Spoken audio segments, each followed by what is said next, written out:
if we lived in a society where it wasn't that men were expected to pay for dates, if it wasn't that men were expected to make the first move, maybe there would be a bit more equilibrium. But like, I don't want to get to Harvard after working my ass off in high school and see the nigga who cheated on my who cheated in that class right there with me.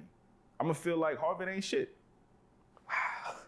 I never thought about it like that. I'm gonna feel like Harvard ain't shit. All that work I put in was for nothing. This is really a community college. You thought this was This is really a community college. I thought this was exclusive. I thought this was, so y'all are Harvard. Okay, so maybe she felt that way too, though. But she might stay. It doesn't work. Never gonna. It doesn't work the other way around because men don't have the same requirements for it. Welcome back to Money, Marriage, and Media. Today we are looking at We Need to Talk. It's worse when women cheat. Right off the bat, I'm going to go ahead and say, yes, it is. Why? Because if we're talking about women have very high standards. So in order for her to cheat, the chances are is that she's done with the guy that she's currently with.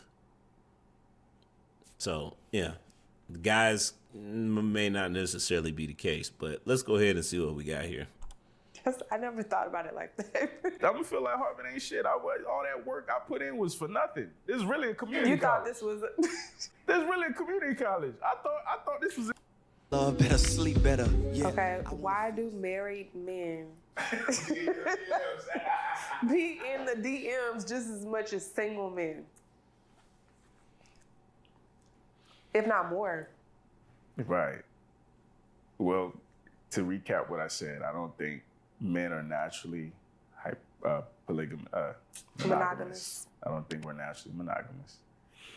But we want to be. We want to make y'all happy. But it's that monkey on our back, right? Like Warren Farrell talks about it. He talks about like he's interviewed hundreds, thousands of men, and one consistent trait is that they want sexual variety as far as like quantity of women. That's our fantasy. That's our dream. Just to have options. Just to have options. And I think you could actually make a good argument for nature and nurture. Because on the nature side, a low sperm count is 15 million, right? Whereas the average woman has 300,000 eggs at her peak of fertility, but then she loses it, every menstrual cycle, So like our capacity to create people, to spread seed is high, and it's consistent with every other animal species. But then I think on the nurture side too, and you've probably seen some semblance of this, but like when men get together, like in groups and shit, we automatically try to rank ourselves. Absolutely. Paul is the tallest one amongst us, but Steve can fight like a motherfucker. But Larry can shoot. Don't mess with Larry. Larry got that thing on him. Prime example, when you meet when two men meet each other, they immediately ask, "What do you do for a living?" And it's a way that it's a way we rank ourselves. It's nothing overly complex about it. I think that a lot of times, because women have very little knowledge of the male experience, these things that seem simple to us as men come off as being, oh wow, new knowledge for women. Case in point, the expressions on her face. Jamal is charismatic as hell, man. That nigga can speak in front of 200,000 people. But Peter get bitches. And that's the most important thing out of all of those. It's not the most important thing, but what I'm saying is it's a compensating factor. So like, whereas naturally the alpha amongst them would be like the biggest dude or the dude who can fight, whatever the case may be. But if you're the dude who get hoes, it move you up. Any man who's watching this can testify. If you're the dude who knows womanese, it moves you up. We got to protect, you know what I'm saying? Because what's the joke? Where the hoes at? Peter know. Peter know. He might need a wingman. So when we look at throughout history, and going back to your prize question, women have been the ultimate validation of our masculinity. Right? Our ability to rise the ranks so we have the pick of the litter. Even in the animal kingdom, like the alpha male is the one who mates first. Right. And then the betas get the rest of, the pussy he already had. Or this defeats the argument of, because I do agree with what he's saying, but it also defeats the argument of who determines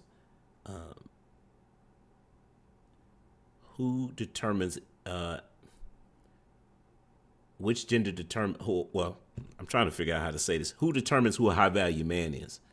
Women, ultimately, because women are the ultimate consumers of male masculinity. Now, a lot of guys will disagree with that. They'll say, no, the world defines it. Okay, but men don't care about the stuff that makes you high value. We don't care about that. Oh, this dude makes $100,000 a year. Okay. Does that make you a better man in other men's eyes? Probably not. So, but do women care about that? Your ability to provide? Absolutely. So. Pussy you didn't want. Right. So men's ability to get women has always been the ultimate validation. So like, even when you're married, you hear like older men say, I just want to see if I still got it. Yeah. Happens a lot. I just want to see if I still got it. And then the other thing that I think complicates it too is like, as a society, women's sexual marketplace value is based on youth and beauty. I want to expound on that because he just kind of left it there as, I just still want to see if I still got it, right? Part of that is because a lot of times men and particularly in marriages, because they're with the same woman, a lot of times men like that will lose, how do you say, a lot of times they won't feel appreciated by their woman. So they will seek outside validation. She mentioned it before. Why are these married men in the DMs the same rate as single men? Well, again, I want to see if I still got it. Why? Because I'm not getting the female validation at home. Crazy, right? But you got a wife, and it's there. But a lot of times men are looking for very specific things. And if they're not getting it, then you start to look outside the relationship for these things. Now, part of it is our fault. And don't get me wrong, I'm not condoning that type of behavior. Because if you're married, you should be communicating that with your spouse. The problem is that for the few ladies who are watching this, the problem is that we don't want to have to tell you that we're seeking your validation. And I know you ladies can understand that because it's the same argument that I shouldn't have to tell you to do it. You should just do it. And it's the same argument there. All right. And the tricky part becomes is that you have to know your husband to know what he values from you, what he is looking for you to notice in him. So I can't tell you because each man is going to be different. We're going to value different things. Let's keep going. As a society, men's sexual marketplace value is based on, you could say, wisdom and wealth, right? And you could throw looks in there too. Yeah. Right? Because women like salt and pepper, so there's something about a more esteemed looking gentleman, somebody who look like they know something. Experience. And then you got to open your mouth and also be consistent with that. So a man at like 45 is like in his prime. He got some money, you know what I'm saying? He got some money saved up. He been making some money. He's at a certain place in his career. He's getting that distinguished look, his bone structure came together, his beard came together, whatever the case may be. He knows something, he's got a certain disposition about himself. Women are going to find that attractive. He's got a ring on his finger, but he's still, from the perspective of the female delegation, he's still like the guy. So either it's a situation where he waited to get married so he can get all that out of his system, or he got married. He got married at 30, he got married at 20 something, but he's still a man. So I'm not saying he should do it. I'm just saying that's what makes it complicated. Yeah. Yeah. Another point I had, I was having a conversation with Bruiser from the Concur Network, or I think his channel has changed. He's changed the direction of his channel, but we were having a conversation about delusional males. And I bring it up to say that, guys, I don't recommend you waiting to get married until you're 45, because at that point, especially you guys out there, if you don't like single moms, then that's all that's going to be around when you pass 40. That's the only women that are there. Most women are going to have kids by that point. So no, if you're against single moms, you need to be trying to figure out what it is you're looking for. You need to try to figure that out earlier. The sooner the better. And I'm not saying you need to go rush into something, obviously, because on this channel we talk about, what it means to vet for a wife, right? But this whole idea that, I'm going to wait and get myself together, and when I'm in my 40s, that's when I'll start looking around. Okay, but who are you exactly? What are you going to be your options there? Because a lot of them are going to be gone. Either they're not going to be up to par. They're not going to bring balance to what you're offering from your perspective, or they're going to be already taken. So yeah, I mean that's again delusional male. You think that I'm gonna wait all this time until I'm multi-millionaire, and then I'm gonna go try and find a wife. Yeah, most of the women who at that point will have kids. The other thing you got to worry about is that, okay, well, you're already built. Okay, well, how much do you trust the women that are actually still out here? How do you know that they're not trying to just go for you for the resources that you got? Yeah, I don't know. A lot of this stuff could be solved if we're actually looking to lower the average age for marriage. I'm just saying. Mm-hmm. I think, for me personally, part of what I hope happens with this series, I hope that younger dudes get more of an understanding of women, like an understanding that I didn't have when I was super young, and I got it younger than most people. So that they can get it out of their system. So when they're done, they're done.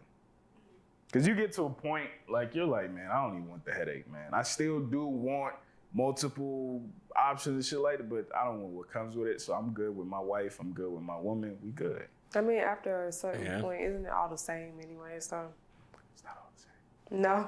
Okay. It is in a way, but it's not in a way as well. Okay. It is not. It's not. But is it just the attention that you're getting from a new woman, or is it the actual act of sex with a new woman? Because a part of me feels like it's just the excitement that comes along with dealing with a new person. Like them being maybe more interested in you than your wife that probably sees you every day. I wonder where I heard that before. Could it be a couple minutes ago in this same video that we're doing now? I don't know. Paying attention to you more. I ain't gonna lie, I think that's part of it. But I think what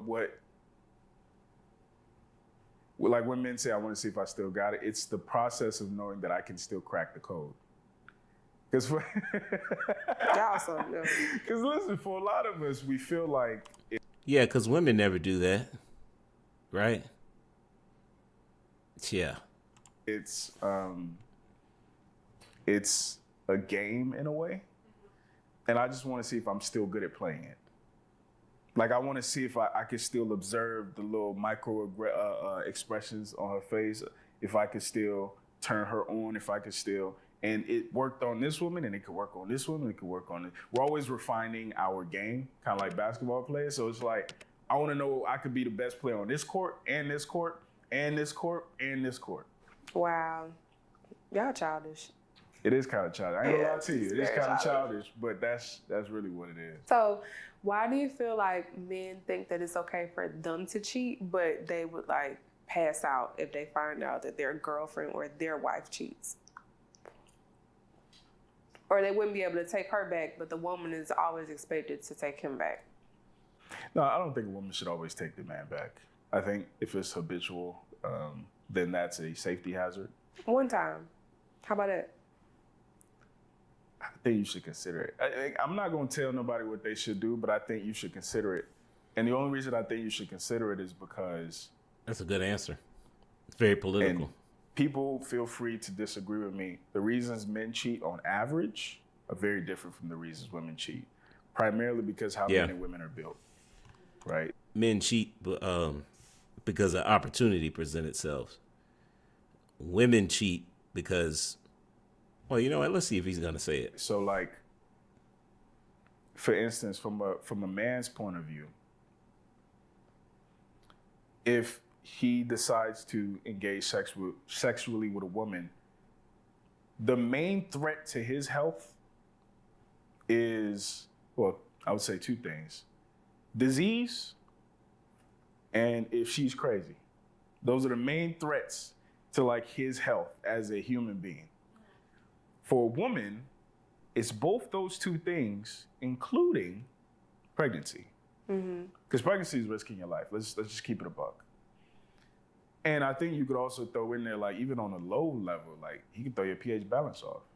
So there are a lot more considerations women have to make to engage sexually than men have to make. And on top of that, in our society, men have to earn your affection. That's just kind of what it is, right? We still assume the woman is valuable. So from a man's point of view, if my woman cheats on me, not only did she check off on all those boxes and say, okay, I'm gonna fuck him, but it's also, he may have had to put in less work than I did. Oh. You ever bought a bag and then you see somebody else who bought the bag and they got it on discount and now you feel bad about the bag? Yeah. You're like, God damn, I throw this bitch away. I paid 10 times as much or 2 times as much as what you pay. That's what it is for men. So I think if we lived in a society where it wasn't that men were expected to pay for dates, if it wasn't that men were expected to make the first move, maybe there would be a bit more equilibrium. But like, I don't want to get to Harvard after working my ass off in high school and see the nigga who cheated on my who cheated in that class right there with me. I'm gonna feel like Harvard ain't shit. Wow, I never thought about it like that. I'm gonna feel like Harvard ain't shit. All that work I put in was for nothing. This is really a community college. You thought this was This is really a community college. I thought this was exclusive. I thought this was, so y'all are Harvard. Okay, so maybe she felt that way too, though. But she might stay. It doesn't work. Never gonna. It doesn't work the other way around because men don't have the same requirements for, and I'm assuming we're talking about cheating, we're referring to sex. Men don't have the same requirements for sex. Why? Because we're required to approach. We have to qualify for that. So in other words, what he's saying still makes sense because that guy had to qualify. He had to check all the boxes that I did, but yet and still, you know, she's going with him. And it's more likely that he had to do less because when I was doing this, when I was competing for your affection, it was just me. I had to beat out all the other dudes. He didn't have to beat me out. Gonna stay after. Well, you might have a few, but that's not gonna happen. Well, see, the reason why I said a woman is more likely to consider it is because, for the most part, he put in work for you. And then also, for the most part, he don't give a shit about that bitch. She was just a different ass. Opportunity. But with women, again, because of all the boxes that you had to check to say, okay, I'm going to have sex with him, you like him a little bit. You like something about him. And sometimes the part that eats most men up is that something about him is better. You don't feel like the woman feels that way? No, the woman feels that way. I agree. But that's not true. That's not true? No. You don't know the type of insecurities that could be left with that woman after she's been cheated on. No, absolutely. And I agree with you. What I would tell that woman is, like, that's not how men work. Men are not, hypergamous. So, like, it's dudes, like, his girl's ass is fatter, titties are bigger, face is prettier, wap is wappier, but it was just different. That's how we're built. It's unfortunate. It's not right at all. Yeah. But it just is what it is. But women are programmed, like I said, you have a finite number of eggs. Procreation is like the base reason for sexual intercourse. And then pleasure and all that other stuff and intimacy. So like at the core, you are primed to go and seek out the best gorilla to procreate with and help you protect your offspring. So in some way, shape, or form, whether it's because you think his dick is better, he's more charismatic, he listens better, we're more intimate together, whatever, something about him is better to you. And that eats that man. It eats the woman up too. You're right. No, you're right. You're right. Because she feels like... Yeah, she's stuck on the female experience, not realizing that, again, no knowledge of the male experience. All she wants to do is rely on what women say, but he's actually giving her the man side of it, and she's pretty much rejecting it and saying that, well, no, women feel like this. It's not the point in this conversation. We're talking about what the man thinks, and she can't let that go. I understood, though. Yeah, you're right. I get it. But I just wish y'all understood. That's all. That's all. Listen, some of these answers are not pretty. They're not. It's not pretty. It's not pretty. But I think one of the things I'm excited about is, like, for better or worse, you're seeing a world where men are starting to speak up. And for better or worse, we have to deal with the realities of men. Yeah. Just like we've had to deal with the realities of women. It's a lot of things I learned about women. I'm like, yo, that's fucked up. Like what? Again, the eye roll signifies that, well, women are perfect out here. We can't do anything wrong. The sister code is strong. Give them one example. Let me see.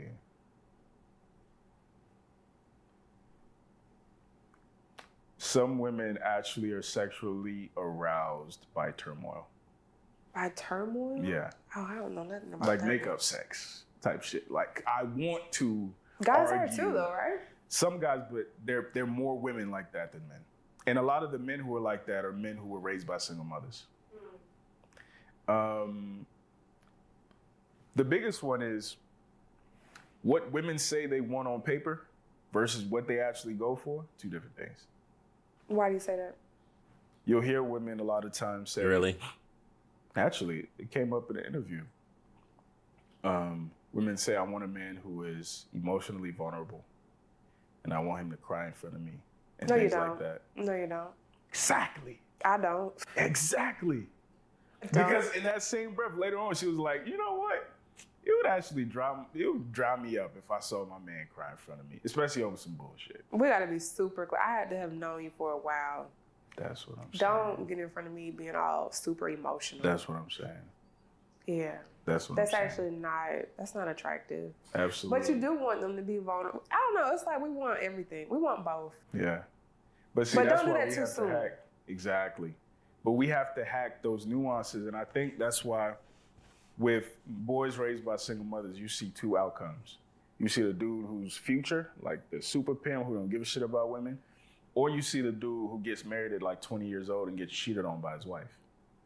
And a lot of times with that is, a lot of the game he got was from his mom. Which and one? The one who got cheated on, the 20-year-old who got married early. And the game he got from his mom was be sweet to women, buy flowers, be emotionally this and this, this and that. Because she was making him the perfect man for a 40-year-old woman. Right. And he's in his 20s trying to date, and the women his age saying, nigga, you boring, you soft. Because they haven't matured properly. This is why I say we need to do a better job of raising our kids to be more mentally mature when it comes to relationships. Because then, that advice doesn't get wasted. It's not bad advice. It's just with the wrong person. It's almost like that guy needs to date an older woman. But even then, that still becomes problematic because especially if he wants kids, well, older women just have less eggs. They're less fertile. So you're kind of stuck between a rock and a hard place. But then this is where why men in the community become so important, because his father would have given him some advice to balance that out and say, son, the girls your age, they're not going for that. You need to save that kind of treatment for the woman you choose to marry. Up until that point, then, and even then, y'all should be in a committed relationship before you start doing some of this stuff. So women, you know what? Is the reason why women don't want to give that advice, is it because of the sister code? Think about that for a second, because if it's women that are giving that advice, that inherently puts other women down, particularly younger women, right? It makes them look bad, puts them in a bad light. It's an interesting hypothesis. We definitely would need more research to get that done before I start just saying, well, this is facts and this is how things work. I don't know. I just came up with that on the fly. So let's keep going. We're almost done here. You weak, this, and that. Yeah. And he's trying to do the right thing. But, like, he needed an OG to put him on game. Be like, women say this, but this actually what Exactly. You feel what I'm saying? So it's listen, everything in what it seems, not just with y'all. Even in corporate America. Same shit. Mm-hmm. Okay. So what did we cover here? Well, we covered cheating, but, this is kind of surface level stuff here. I think the bigger issue was the fact that this woman had no knowledge of the male experience. This is why if you look at her mannerisms, a lot of eye rolls and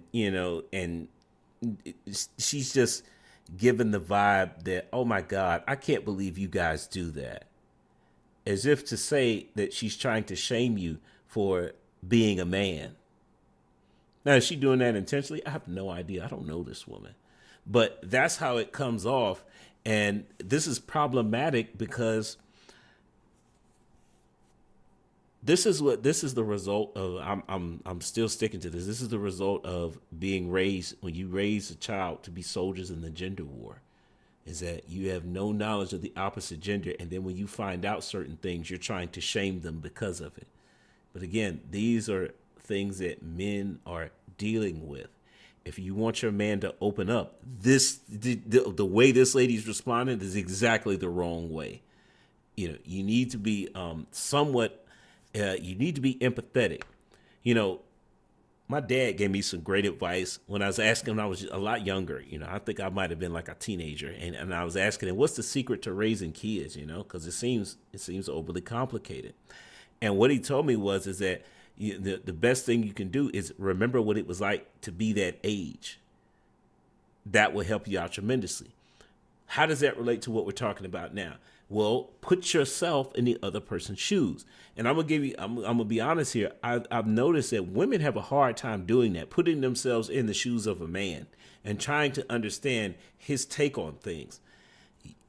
This is why I say, this is what I mean ultimately when I say women have very little knowledge of the male experience. And again, I'm going to keep saying this part of it too, is that women who tend to have knowledge of the male experience, they tend to be married. Again, I have I think there's a correlation there.